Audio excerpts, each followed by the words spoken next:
Здравейте, добре дошли в поредното видео на как да си направим мобилно приложение чрез нашата платформа Apify.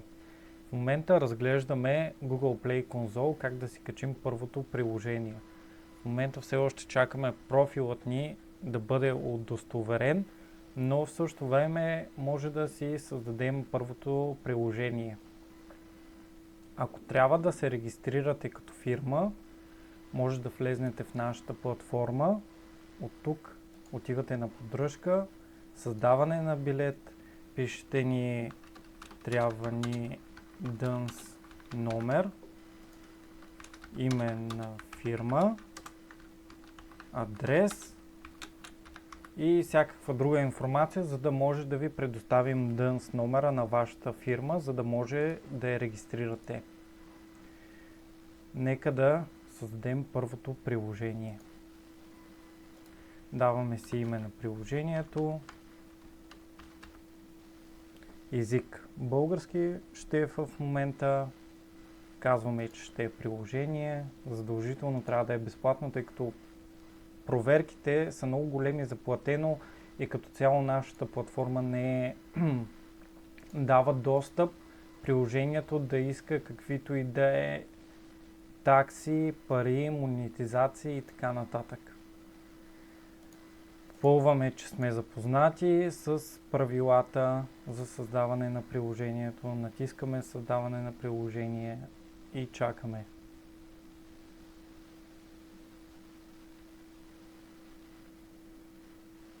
Така, когато вече преминем на тази стъпка, едно от най-важните неща, които трябва да направим е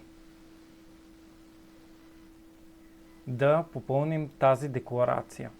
Това е целият кей, който трябва да изпълним, за да качим едно приложение. Това е времето, което трябва да изхарчим, за да качим самото приложение. Натискаме. Трябва реално да се попълнат абсолютно всички декларации, които Google ни ги предоставя за това как обработваме информацията на вашите клиенти, дали я давате на трети страни, какво става с нея, дали може клиента да изтри информацията от вашия сървър и така нататък. Добре, нека да започнем с попълването на декларациите. Трябва, когато качвате приложение, вашия сайт да има privacy, т.е. трябва да имате политика за поверителност. Това е едно от задълженията. Ако няма политика за поверителност, няма как Google да одобри качването на сайта ви.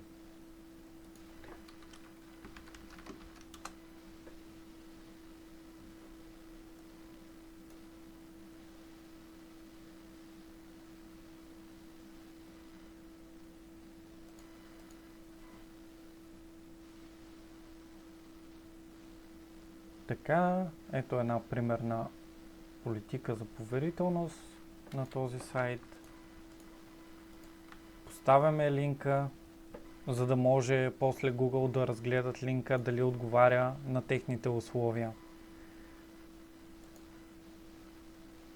И продължаваме, вече не е 11, вече е 10. Стартираме и тази. Приложението ни не съдържа никакви реклами. Запазваме го, продължаваме на следващата стъпка.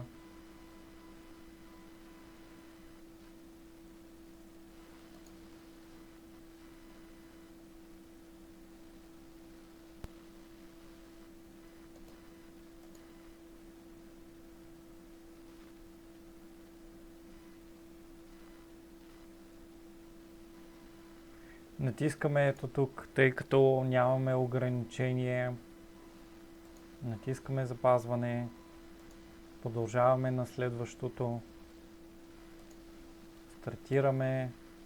Попълваме въпросника.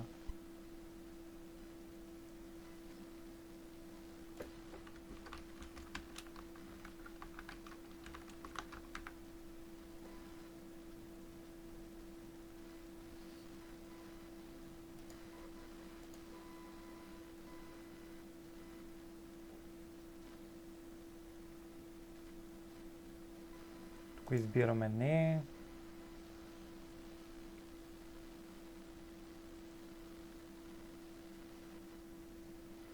Тук пак избираме не.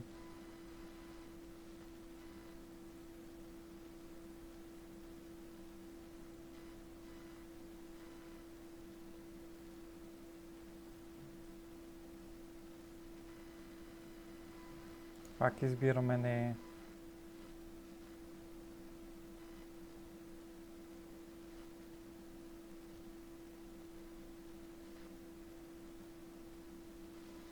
Пак избираме не.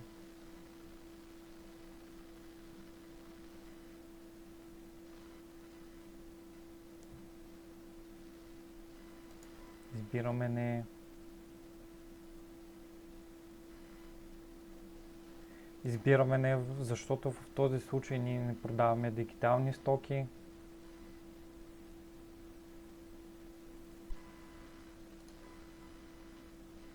Тук пак избираме не.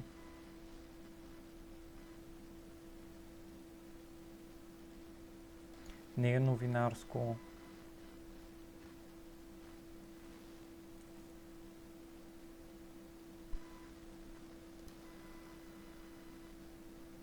След като завършим отговарянето на въпросите, натискаме запазване и след това напред.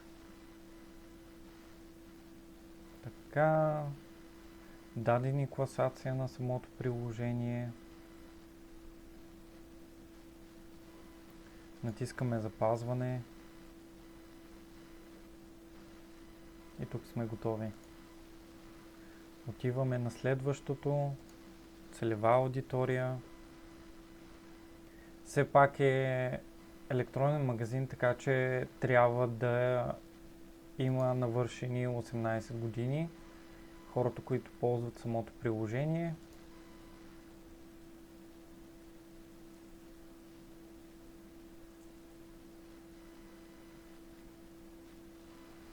Тук отговорът е не. Става въпрос за соларни системи, където децата въобще не се интересуват от това нещо. Натискаме запазване и сме готови с това. Натискаме стартиране. Приложението ви за новини ли е? Не е за новини. Продължаваме напред. COVID-19.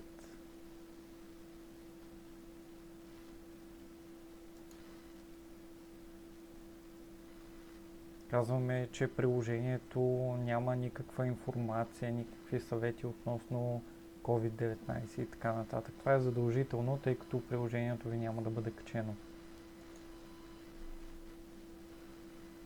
Продължаваме напред с следващото.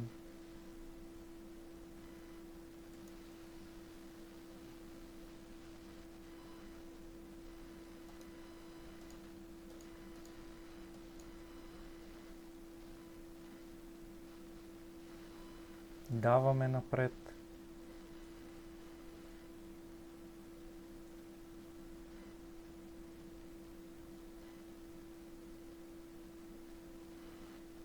Натискаме да в този случай. Натискаме да.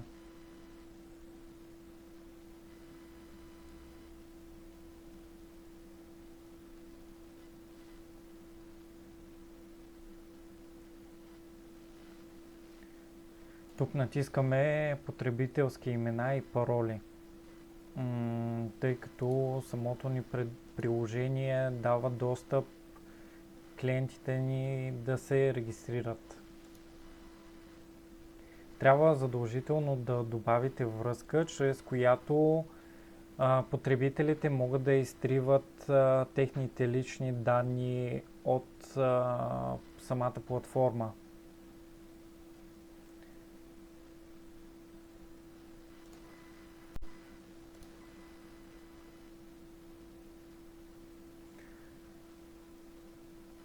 Тук въвеждаме линка, чрез който потребителите могат да изтрият техния акаунт.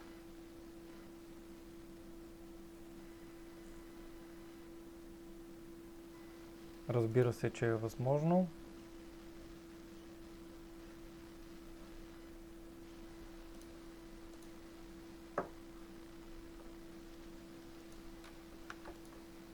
Добавяме линк.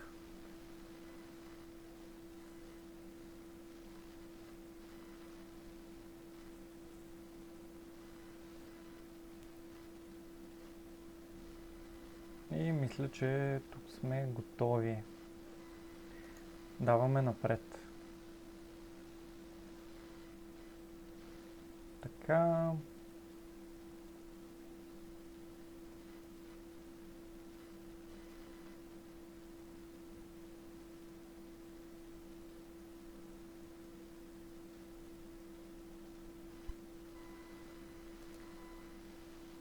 Избираме какви типове данни обработва самия сайт и ги попълваме тук.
Когато сме готови с попълването на този въпросник, натискаме напред.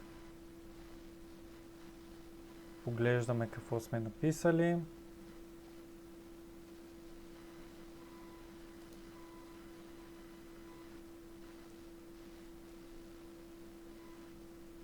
Готови, натискаме стартиране. Трябва да кажем дали тези данни се събират и дали тези данни се споделят на трети страни. В случая те се събират. И така, трябва просто да си попълните целия въпросник, да си напише с кой ги споделяте, дали ги обработвате, как ги обработвате, за какво време ги обработвате и така нататък. Тези неща ще ги прескочим, тъй като процесът е малко по-дълъг и отнема повече време. Така, това нещо го изпълнихме. Както виждате на самото табло за управление, може да видите какво още ви остава да попълните, за да може да преминете на следващата стъпка за качване на приложението. Отиваме пак тук да си изпълним декларациите.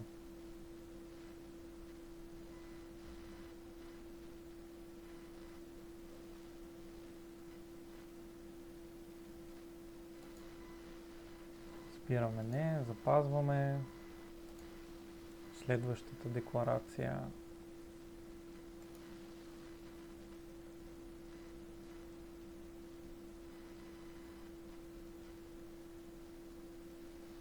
Казваме, че не е. Даваме на следващата стъпка.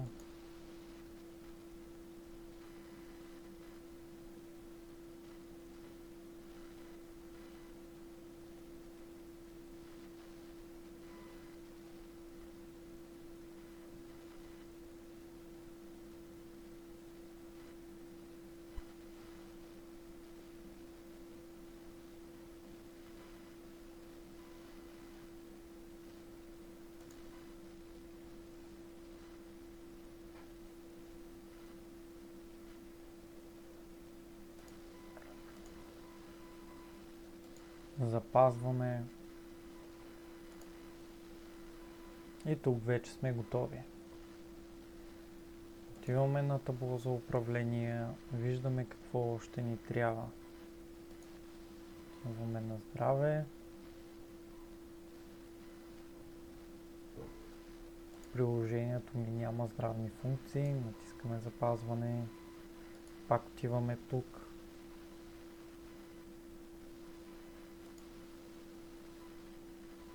Избираме категория на приложението.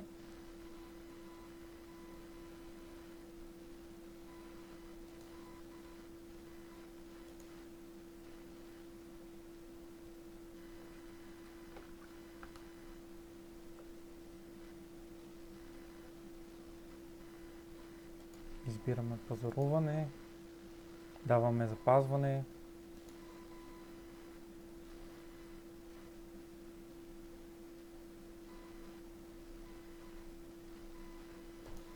Слагаме контакти.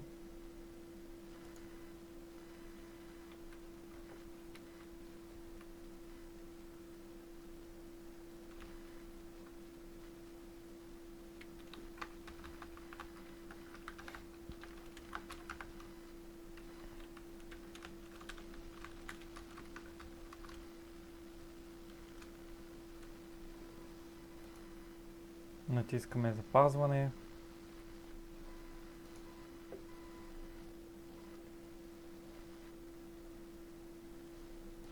Махаме тук отметката. И с това мисля, че сме готови. Даваме на следващото. Тук вече трябва да си добавите информация за самото приложение, кратко описание, пълно описание на приложението, икона на приложението, която вече сте генерирали предварително, графика за представяне, снимки как ще изглежда вашето приложение на телефон. Това може да го направите от тук. Натискате стартиране, след това като се стартира самото приложение, натискате скриншот. Хубаво е да направите поне 4 снимки. Тези снимки отговарят на тези пиксели, така че няма да има някакъв проблем. Същите може да ги използвате и тук, но по-хубаво е да използвате сайтовете, които ви ги даваме в нашата документация, където да си генерирате собствени снимки. И след като сте готови, тук не е нужно да слагате снимка, натискате запазване.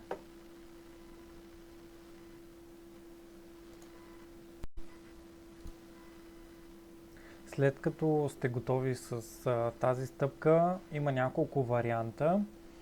Единият е да го качите в канала, който е за затворени тестове, където е тук. Може да го качите за отворено тестване, за да видите дали има някакви грешки по самото приложение, т.е. някаква интеракция да липсва. Той ще ви индикира какво да промените в самия сайт. И след като сте готови, може директно тук да дойдете, създаване на публична версия, така приложението ви ще бъде качено директно в Google Play. Може и директно да си го качите, без да стартирате тестовете предварително.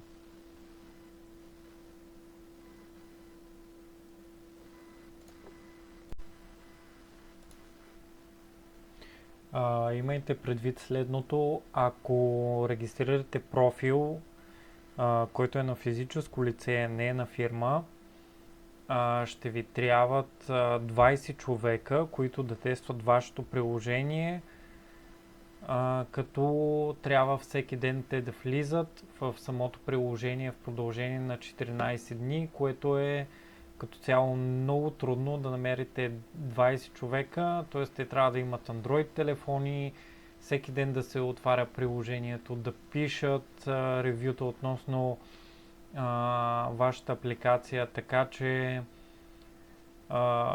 препоръчително е когато правите акаунт в Google Play, да е на фирма. Защото иначе процесът става много бавен и много труден. Другото, което е, когато ви изникват грешки, когато качвате самото приложение, грешките идват от вашия сайт, а не от самата апликация, която нашата платформа създава, тъй като тя е като огледало на вашия сайт и тя конвертира вашия сайт в мобилно приложение, така че проблемите са вътре в вашия сайт, а не в самото приложение. Това е също хубаво да го имате предвид, т.е. ако има някакви проблеми, просто трябва да се обърнете към човека, който поддържа вашия сайт, или ако вие си го поддържате, да се редактирате точно грешките и всичко ще работи безпроблемно. Благодарим ви, че гледахте поредното видео за това как да използвате нашата система Apify.